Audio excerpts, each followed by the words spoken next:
earthquake resistance of homes? Well, we certainly have a lot of earthquakes in Japan, and we're still recovering from the massive earthquake in northeastern Japan 3 years ago. Yes. And there was the great Hanshin Awaji earthquake in 1995. Yes, and data on the Great Hanshin Awaji earthquake shows that 80% of the victims died when the house or building they were in collapsed. And in particular, it was determined that the damage was greatest with homes that were built before 1981, when the earthquake resistance standards were revised. Well, that's a scary thought, especially when there are predictions of another large-scale earthquake in the next 30 years. True, yes, and together with growing moves to preserve and reuse older buildings and structures, new technologies are being developed to strengthen their earthquake resistance from the outside so that people don't have to move out while the construction is going on. And we have a report on the latest trends in the industry, so take a look. A home in Yokohama.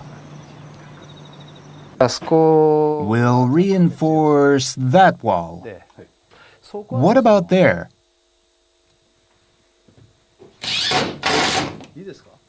This home was built prior to the introduction of revised earthquake resistance standards in 1981.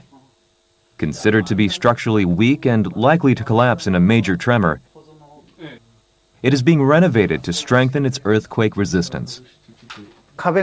These walls have been stripped, so you can see that places like this are new. It's called a brace and is a type of diagonal tension bar. By putting in braces and specialized brackets to secure the columns, the earthquake resistance of the home is strengthened to meet current standards, which are designed to prevent a collapse in an intensity 6 to 7 trembler. The national government is aiming to raise the number of homes compliant with the standards from 80% now to 95% by 2020. Local governments are also providing subsidies for the renovations of homes built before 1981. This home was renovated 4 years ago to strengthen its earthquake resistance at a cost of about $4,000. This wall and also that wall. The window space was big, so I was told that this area was naturally weak in terms of earthquake resistance. So they reinforced both sides. The Mikami family's home was built in 1985 and meets the revised standards introduced in 1981. Still, an inspection revealed the earthquake resistance ratio was 0.49, meaning it had a high probability of collapsing in an earthquake.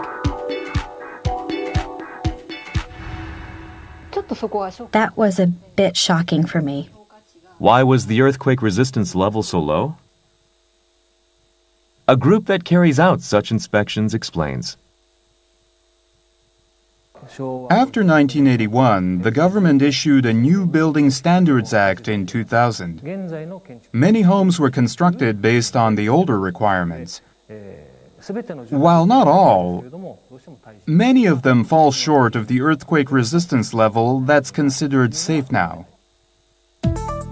Some studies show that even the 85% of homes built since 1981 are at risk of collapsing when measured against current standards.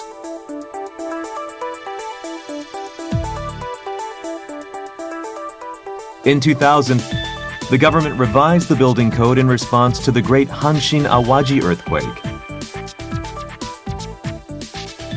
Construction companies were required to use fixtures for home foundations and columns designated by the Land Ministry to strengthen earthquake resistance. It's a previous requirement, so it's not a question of good or bad. It was the standard of that time, and we need to look at what the situation is now. A company called Pitacolum that specializes in earthquake resistance organized a tour. On the outer wall of a home, metal braces were attached. It looks like a simple setup, but the resistance is quite strong. These braces play a vital role in strengthening earthquake resistance.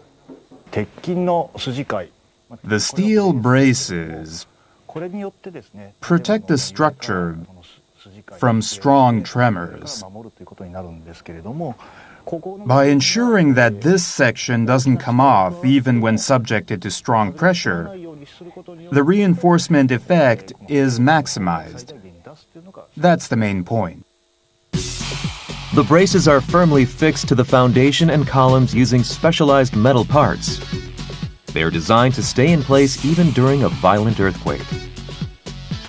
In an experiment using a full-scale model of a house, they prevented structural deformation and collapse due to shaking. Able to withstand an intensity 6 earthquake, the system costs about $25,000 on average. And as it is set up on the outer wall, construction takes around a week. What's more, we don't do any work on the inside of the house, so people can continue living there while it's being reinforced. the market for renovations has been steadily growing and is forecast to reach $80 billion by 2020. The demand for earthquake resistance work is also expected to increase in tandem. We hear from many customers that they want to continue using their homes by carrying out renovations, so we believe there will be more demand to strengthen earthquake resistance.